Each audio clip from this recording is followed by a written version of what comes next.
Puji Tuhan, kita akan melanjutkan khotbah ini, bagaimana menjadi pasukan Tuhan yang disiplin. Kedisiplinan menciptakan kita mengerti bahwa apa hak kita dan apa yang menjadi kewajiban kita. Di dalam menjadi pasukan Tuhan, menjadi prajuritnya Tuhan, ada bagian-bagian yang harus kita kerjakan secara rutin. Katakan amin. Amin. Nah, apa saja rutinitas rohani dari pasukan Tuhan itu? Yang pertama adalah kehidupan doa. Baku tatap muka, aku bilang kehidupan doa. Sudahkah kau berdoa hari ini? Coba baku tengok. Sudahkah kau berdoa hari ini? Puji Tuhan. Doa adalah nafas orang benar. Hana, seorang yang mandul. Seorang yang mandul. Dengan kuasa doa, Hana melahirkan siapa? Seorang nabi. Siapa? Samuel. Siapa? Samuel. Hadirnya Samuel karena doa dari mamanya Hana. Amin. Banyak kisah di dalam Alkitab menceritakan bagaimana hebat kuasa dari doa itu. Amin. Amin. Ada amin. Kemudian, apa arti doa? Apa itu doa? Doa adalah persekutuan dengan Tuhan, bercakap-cakap atau berkomunikasi dengan Tuhan. Kemudian, doa merupakan berkat-berkat dan hak istimewa yang Tuhan anugerahkan kepada orang yang percaya kepadanya. Efesus pasal yang ke-6 ayat 18. 2, 3. Dalam segala doa dan permohonan berdoalah setiap waktu di dalam roh, dan berjaga-jagalah di dalam doamu itu dengan permohonan yang tak putus-putusnya untuk segala orang kudus. Terima kasih. Puji Tuhan, silakan duduk. Berdoa setiap waktu. Orang Manado seringkali berkata, kita tidak ada waktu. Aduh pendeta, tidak ada waktu kok kita. Kalau orang seperti itu, berarti orang telah mengingkari kebenaran firman Tuhan yang orang baca hari ini. Memang di dalam Alkitab tidak dikatakan bahwa berdoa itu menutup mata. Tetapi agar senantiasa konsentrasi kita itu terjaga, maka mata jasmani kita ini kita pejamkan, dan kita aktifkan mata rohani kita. Kita memusatkan seluruh perhatian kita agar Tuhan diagungkan melalui doa kita. Amin. Amin. Dalam doa kita memuji kebesaran dan keagungan Tuhan. Dalam doa kita menaikkan permohonan atau permintaan kita kepada Tuhan. Dalam doa kita mengaku setiap kesalahan yang telah kita buat di hadapan Tuhan. Kekeliruan, kadang-kala kita berlaku bodoh, kadang-kala kita berlaku tolol. Kita meminta ampun karena kita manusia tidak sempurna adanya. Amin. Amin. Kemudian dalam doa kita harus mengucap syukur. Amin. Dalam doa kita harus mengucap syukur. Kemudian fakta di dalam Alkitab, bagaimana besar kuasa doa itu. Doa itu merupakan kehendak Tuhan untuk kepentingan dirimu, untuk kebutuhan dirimu, untuk perlindungan bagi dirimu. Amin. Untuk Tuhan membuka rahasia-rahasia yang tidak diketahui oleh orang lain. Yang kedua, agar kita semakin mengenal Allah kita, lebih mengenal seseorang yang selalu kita ajak komunikasi. Kalau orang yang kurang berkomunikasi dengan kita, maka kita tidak akan mengenal secara detail dari orang tersebut. Amin. Kalau kita tidak pernah membangun hubungan, berkomunikasi dengan seseorang atau dengan kelompok orang tertentu, maka kita tidak saling mengenal satu dengan yang lain. Kita akan saling mengenal. Kenapa dalam satu keluarga saling mengenal? Mama, papa itu akan kenal bagaimana karakter dari anak-anaknya. Anak-anak juga akan tahu bagaimana karakter dari kedua orang tuanya. Karena apa? Setiap hari ada jalinan komunikasi. Terjadi komunikasi antara yang berkomunikasi satu dengan yang lain. Komunikasi. Ada yang mendengar dan tentunya saling merespon. Terjadi komunikasi dua arah. Nah, terus kalian bilang begini, lah Tuhan kan roh, bagaimana Tuhan akan berkomunikasi dengan kita? Dia roh, namun dia akan menaruh itu di dalam intuisi rohani. Ketika engkau memiliki ketajaman di dalam rohanimu, engkau akan terima pesan yang akan Tuhan taruh kepadamu. Amin. Dulu saya orang yang seringkali berkata begini, masa ada manusia bisa bercerita dengan Tuhan? Masa ada orang yang mendengarkan Tuhan berbicara? Masa ada orang yang bisa mendengar Tuhan berbicara? Dulu saya selalu menggunakan logika saya. Makanya heran. Saya bilang nabi-nabi dulu saja, nabi-nabi di zaman perjanjian lama, di zaman perjanjian baru, hanya orang-orang tertentu yang akan mendengarkan suara Tuhan, yang akan mendengarkan petunjuk Tuhan. Tapi segala sesuatu yang saya perdebatkan pada waktu yang lampau itu terbukti salah sampai hari ini. Karena ketika kita berdoa, kita berkomunikasi dengan Tuhan, Dia bukan Allah yang mati, Dia bukan Tuhan yang mati, Dia Tuhan Allah kita yang hidup. Beri tepuk tangan yang bagi Tuhan. Dia bukan Allah yang mati, Dia Tuhan yang mendengar keluh kesahmu, Dia Tuhan yang tahu di mana batas akhir dari kekuatanmu, dan Dia Tuhan yang membuka lebar hatinya menyampaikan kepadamu petunjuk demi petunjuk, arahan demi arahan bagimu. Katakan amin. Puji Tuhan. Yang ketiga, jadi yang pertama tadi apa? Doa merupakan kehendak Tuhan. Yang kedua, agar kita saling mengenal satu dengan yang lain melalui doa atau dengan komunikasi. Yang ketiga, karena iblis sedang berusaha menghancurkan setiap orang yang percaya. Mari kita baca di dalam 1 Petrus pasal 5 ayat 8. Biar sementara duduk saja. Tampilkan di layar monitor. Dalam hitungan yang ketiga, 2, 3. Sadarlah dan berjaga-jagalah, lawanmu si iblis berjalan keliling sama seperti singa yang mengaum-aum dan mencari orang yang dapat ditelannya. Kita tidak sementara berleha-leha saja. Kita tidak sementara dalam zona aman, saudara. Saya ingin beritakan bahwa dunia sementara menuju pada kehancurannya, saudara.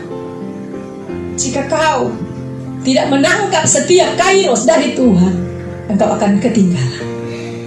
Dan ketika engkau membuka matamu, engkau ada di tempat yang mengerikan. Engkau tertinggal dalam cepatnya pergerakan tentara-tentara Tuhan di masa-masa ini. Dunia di mana kita ada tidak pernah menjamin sesuatu yang membahagiakan. Kita lihat sampai hari ini bagaimana COVID-19 itu mulai bermutasi, membentuk virus-virus yang yang lain, yang lebih ganas, yang lebih mematikan, saudara-saudara kita yang ada di India sana, saudara, bergumul melawan COVID-19 yang sudah bermutasi. Saudara, kita tidak dalam kondisi yang aman-aman saja, fine saja. No, kita sementara ada pada kondisi yang gawat, darurat. Amin. Amin. Jangan bermain-main dengan waktu saat ini. Jangan bermain-main, saudara. Jangan pikir semua aman. Yang penting, tapi suamiku ada bekerja. Yang penting kita ada bekerja. Yang penting ada gaji. Yang penting kita makan setiap hari. Bukan seperti itu, saudara. Pasukan Kristus bukan seperti itu. Yang pertama, kalian direkrut menjadi satu pasukan.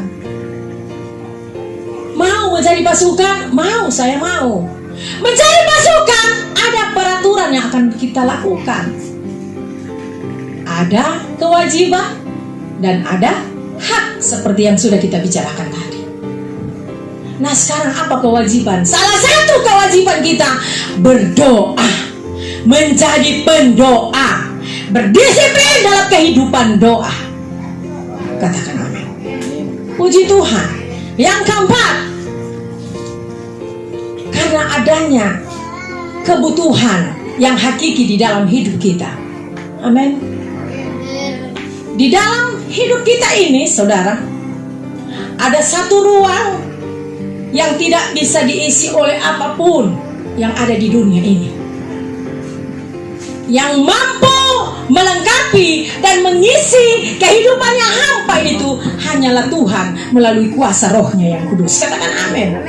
Dan bagaimana Roh Kudus itu akan bermanifestasi dalam hidup kita jika kita tidak selalu berkomunikasi dengan Tuhan, dengan Roh yang kudus itu. Bagaimana Dia datang dan mengisi setiap kekosongan kita, setiap rasa yang haus. Makanya di dunia ini tidak ada tempat bagi kita untuk melarikan diri di sana, menerima sukacita, menerima kebahagiaan di sana. Toko hanya ada toko bahagia. Bahagia tidak bisa didapat, dibeli di toko itu. Amin. Amin. Haleluya. Yang kelima, kita baca dulu yang keempat tadi ayatnya. Karena adanya kebutuhan di dalam hidup kita, maka kita perlu berdoa. Baca di dalam Yakobus pasal 4 ayat 2. Yakobus pasal 4 ayat 2. 2, 3. Kamu mengingini sesuatu, tetapi kamu tidak memperolehnya. Lalu kamu membunuh, kamu iri hati, tetapi kamu tidak mencapai tujuanmu. Lalu kamu bertengkar dan kamu berkelahi. Kamu tidak memperoleh apa-apa karena kamu tidak amin. Membunuh, berkelahi, iri hati, memfitnah satu dengan yang lain. Makanya hari ini ajaran firman Tuhan dengar baik. Dengar baik, dengar baik. Berdiam di rumah, kasih banyak berdoa. Berdiam diri di rumah, tingkatkan doamu. Kalau misalnya yang lalu, yang kemarin hanya doa makan, doa bangun tidur, atau bahkan bangun tidur tidak berdoa, hanya doa mau keluar. Hari ini bukan cuma seperti itu. Bangun tidur, cari sendal, langsung ke kamar mandi, cuci muka. Tidak seperti itu. Mari kita luangkan waktu. Saya berkata kepada anak saya Melisa, usahakan dalam sehari itu kau berkomunikasi dengan Roh, dengan Tuhan. Setidaknya engkau punya waktu berkomunikasi di dalam Roh dan kebenaran. Karena Allah kita adalah Roh adanya. Kalau sampai hari ini adalah hari ketuangan Roh Kudus. Mari beli tepuk tangan bagi Tuhan. Hari ketuangan Roh Kudus. Roh Kudus tidak mungkin datang bagi orang yang tidak menjalin hubungan erat dengan Tuhan. Roh Kudus tidak mungkin memenuhi kehidupan seseorang yang kehidupan doanya selalu terlalaikan. Doa menyatakan bahwa kita bukan siapa-siapa. Kita butuh Tuhan dalam hidup ini. Jika sepanjang hari engkau telah menghabiskan waktumu di luar rumah, mulai hari ini, mulai saat ini, engkau pulang ke rumah, sisakan waktu yang terbaik. Jangan habis dalam aktivitasmu untuk makan, minum, memuaskan hawa nafsu, kedagingan. Mari kita luangkan waktu yang sebaik mungkin untuk kita datang bertelut, kita menyembah Tuhan. Di dalam doa ada pujian penyembahan, ada kidung-kidung rohani. Di dalam doa ada permohonan-permohonan, ada mazmur. Di dalam doa engkau bisa curhat kepada Tuhan. Amin. Amin. Jika engkau sudah merasa bahwa hidupmu terasa berat, semua terlihat kacau, semua tidak berpihak kepadamu, mari koreksi. Mungkin engkau telah melalaikan kehidupan doa di dalam hidupmu. Jadi yang kita mulai adalah kita mulai menjadi pasukan yang disiplin dalam kehidupan doa. Nanti next time kita akan membahas apa juga yang harus kita lengkapi selain doa di dalam pasukan Tuhan ini. Kekuatan doa itu sungguh dahsyat, saudara. Kekuatan doa itu sungguh luar biasa. Kalau kami sekeluarga boleh bertahan dalam kondisi seperti ini, saya tahu pemilik pelayanan ini, owner dari gereja ini adalah Yesus Kristus. Tuhan beri kemuliaan. Sekali-kali Tuhan tidak pernah mempermalukan orang yang datang berseru dengan penuh keterbukaan. Tuhan akan menyambut setiap doa-doamu, dan berdasarkan kebutuhanmu, Tuhan akan memberi sesuai dengan kelimpahan kasih karunia-Nya. Amin. Satu-satunya jalan menuju ke Tuhan, ke sorga, menerima kehidupan kekal di sorga itu hanya melalui Yesus. Yohanes 3 ayat 16, akulah jalan, kebenaran, dan tidak ada seorang pun yang sampai kepada Bapa jika tidak melalui aku. Semua kita kembalikan kepada Tuhan. Jika engkau tahu berbuat baik, lakukanlah. Karena jika engkau tahu berbuat baik dan engkau tidak melakukan hal yang mengenai kebaikan itu, engkau telah berdosa kepada Tuhan. Amin. Mari beri kemuliaan bagi Tuhan. Kami telah mendengarkan kebenaran firman-Mu. Kami akan melakukan apa yang menjadi kehendak-Mu. Karena kami tahu bahwa doa adalah nafas kehidupan. Buat kami orang percaya. Terima kasih Tuhan. Terima kasih Roh Kudus. Buat hamba-Mu yang telah menyampaikan kebenaran firman-Mu. Engkau sendiri Bapa yang berkata-kata, kembalikan harapan baru bagiku. Yang lewat